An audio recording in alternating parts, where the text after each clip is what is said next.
chapter 32, beginning with verse 22. This is about Jacob wrestling with God. Jacob got up during the night, took his 2 wives, his 2 women servants, and his 11 sons, and crossed the Jabbok River's shallow water. He took them and everything that belonged to him, and he helped them cross the river. But Jacob stayed apart by himself, and a man wrestled with him until dawn broke.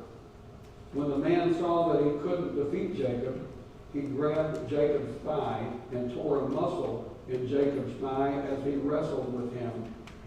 The man said, "Let me go, because the dawn is breaking." But Jacob said, "I won't let you go until you bless me."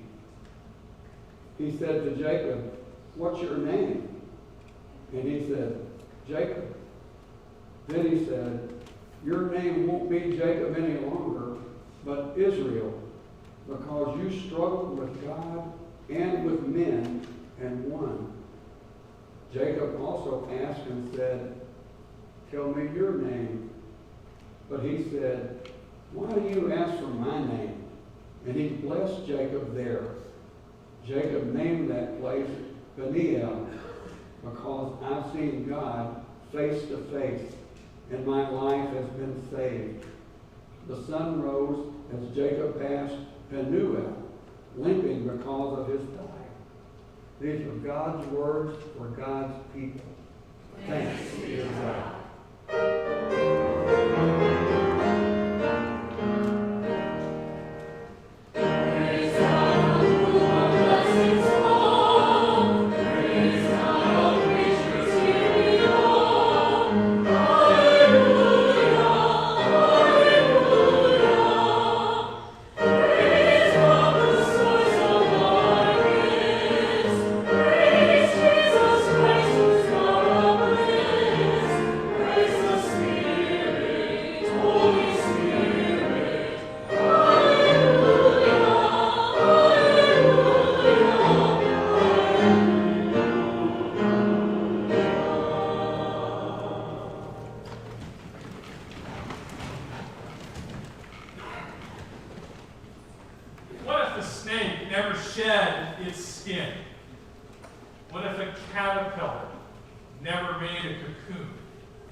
To Jacob today.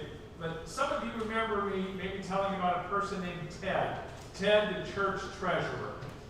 Now, I thought it was ironic that Ted was the church treasurer. The name Ted means wealth and fortune. As soon as we find somebody named wealth and fortune, they're going to be our church treasurer.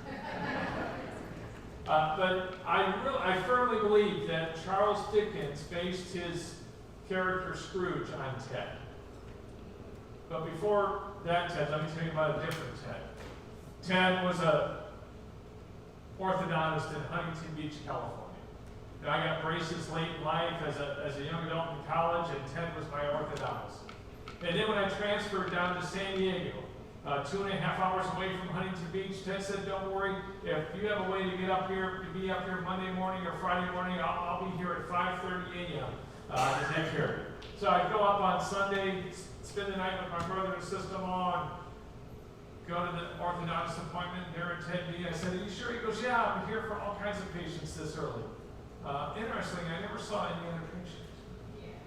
I asked Ted one time, I said, "Doc," I said, "what do you enjoy most about being an orthodontist?"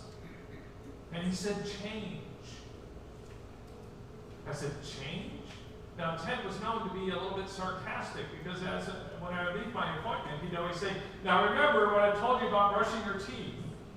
Don't do it because we'll only wear them out." And I said, "Change?" I said, "Doc, you're the first church person I know that has ever said they really enjoy change." Now, what if a snake never shed its skin? What if a caterpillar never made a cocoon? What if an moisture never gets irritated? Or what if cold never had that intense, constant pressure upon it? Well, then there's the other Ted, the church treasurer. One day after church, I'm greeting people, and Ted comes up and says, I hope you'll join my wife and I for lunch today. I just could not think of an excuse quick enough.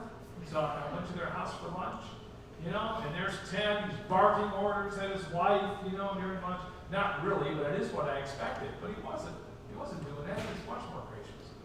And it was delightful, but a very elongated lunch. We got there about 12:30, it's about 2:45. Now, I'm going to let you in on a clergy secret. Okay? About 2:45, 3 o'clock is nap time for a lot of pastors. Okay? And it seemed to be nap time, and Ted gets up. I'm thinking, okay, this is good. It's going to be time to go. I get up. He says, no, stay there. And he goes back to the den, and he comes back, and he has an armful of photo albums. I go, there is no nap in my future. And he opened up the albums, and there's page after page of birds and flowers and butterflies.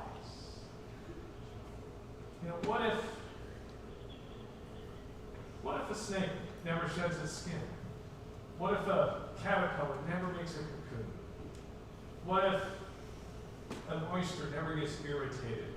Or what if coal never experiences that intense pressure? And what if we never experience God's transforming grace? Today we have the story of Jacob wrestling with God. Now we come to a point, we've been talking about Jacob, but I want to make sure we get the context and where we are. Before that, for 20 years, a couple went childless. Finally, they pray to God. Isaac and Rebekah, they pray to God, and they're going to have twins. Not just one child, but twins. It's going to be boys. Now, I don't know if any of you have had twin boys, or have had a brother. Sometimes siblings will fight. No? Wow. You all have done amazing. Would you please write the parenting books? They start fighting early in the womb, but finally the day comes, the labor pains kick in, and the first child, the oldest twin, is coming out. He has an incredible amount of hair for an infant, so they call him Harry. Actually, they call him Esau, which is Hebrew for Harry. But something's happening. They can't get him out.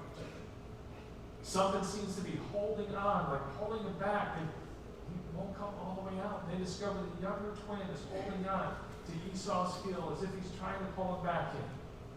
Because the younger one wants to be born first to get what's called the birthright, the double share of the inheritance. He's grabbing onto that heel. He's showing from that very first day he's born who he is. He's a heel grabber, and so that's what they call him. They call him Jacob. It means supplanter, heel grabber, deceiver. He doesn't get the birthright then.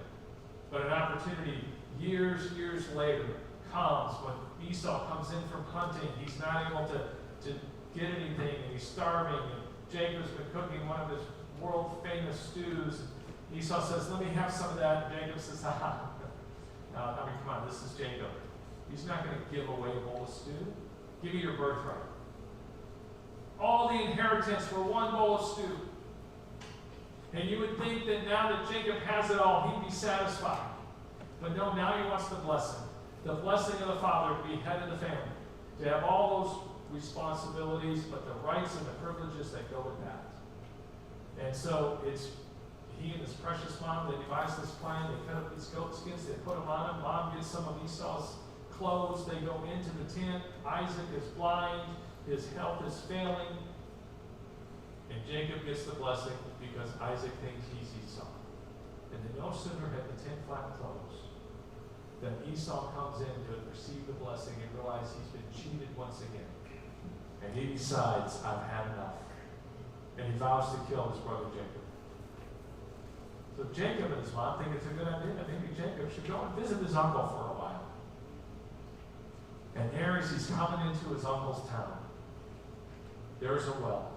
He stops by the well that has a stone over it to where all the shepherds would have to gather. They'd have to take 3 or 4 of them to rolled the stone away from the well so nobody could take the water for himself. And there he sees her. The love of his life. He is awestruck. He is awestruck. And this man that I've always thought was kind of weak moves that stone all by himself. And her name is Rachel. He discovers it's his cousin, but he wants to marry her. Now let's just say that was okay in that day. And he goes to his uncle. His uncle says, sure, I want you to work for me for 7 years. Work for me for 7 years, taking care of the flock, growing the flock. Well, it says in the scripture that those 7 years seemed only like a few days because Jacob loved her so much. And there's the day, finally the wedding day. There they are, standing there. They said their adieus, their vows. He lifts the bell to kiss the bride. Oops.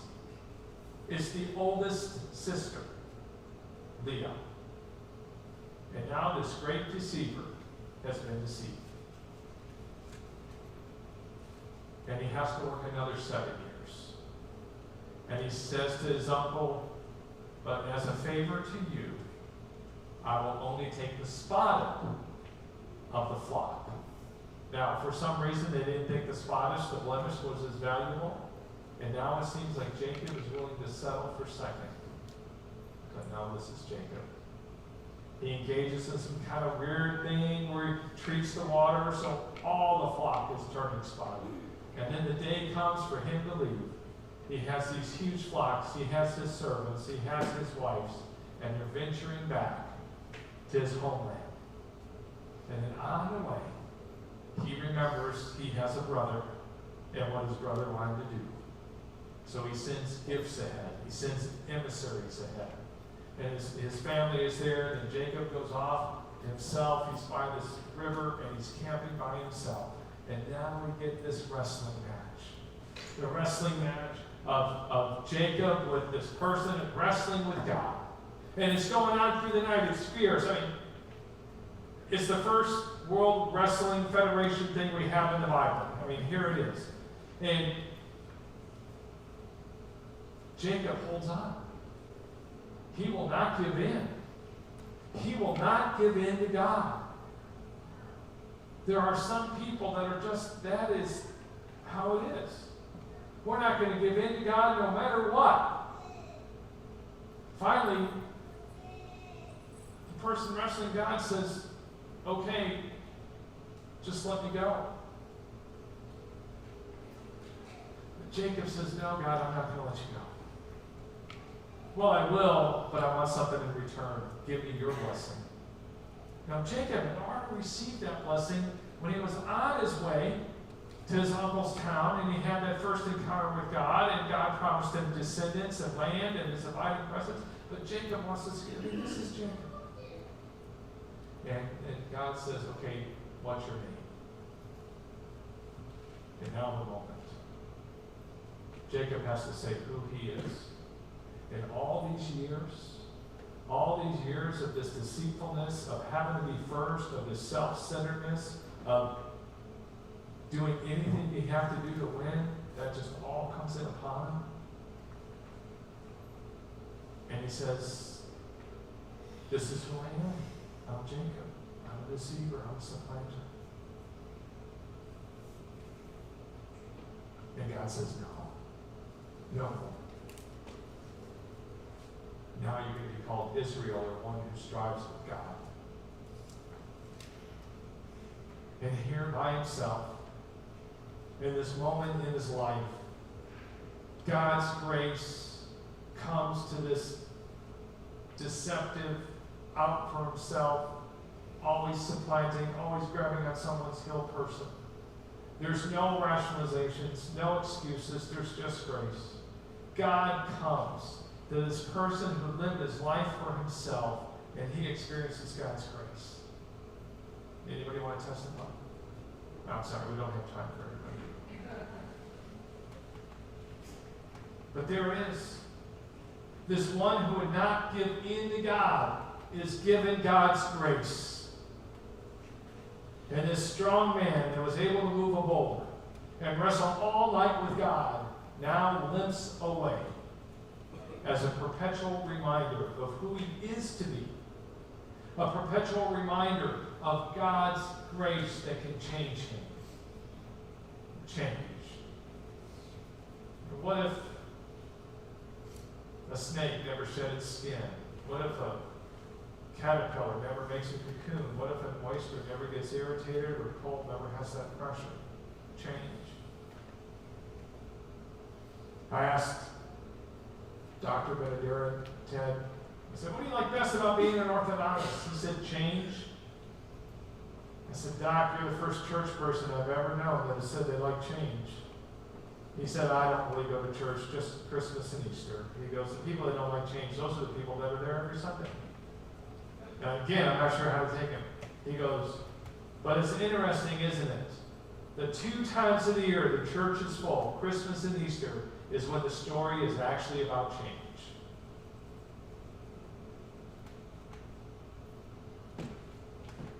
Ted, the treasurer, my experience of Ted with Scrooge was better than Ted.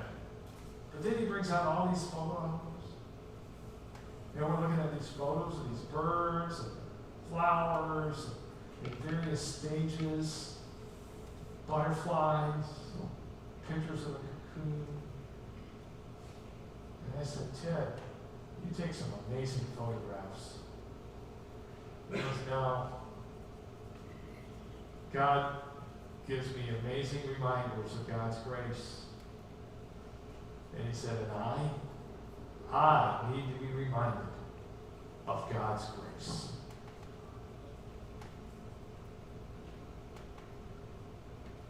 If a snake never sheds its skin, it's never going to grow. If a caterpillar never makes a cocoon, there's never a butterfly. If an oyster does not get irritated, there is no pearl. And if coal doesn't have that constant pressure, there is no diamond. What if I never experienced God's transforming grace? What if you never experience God's transforming grace?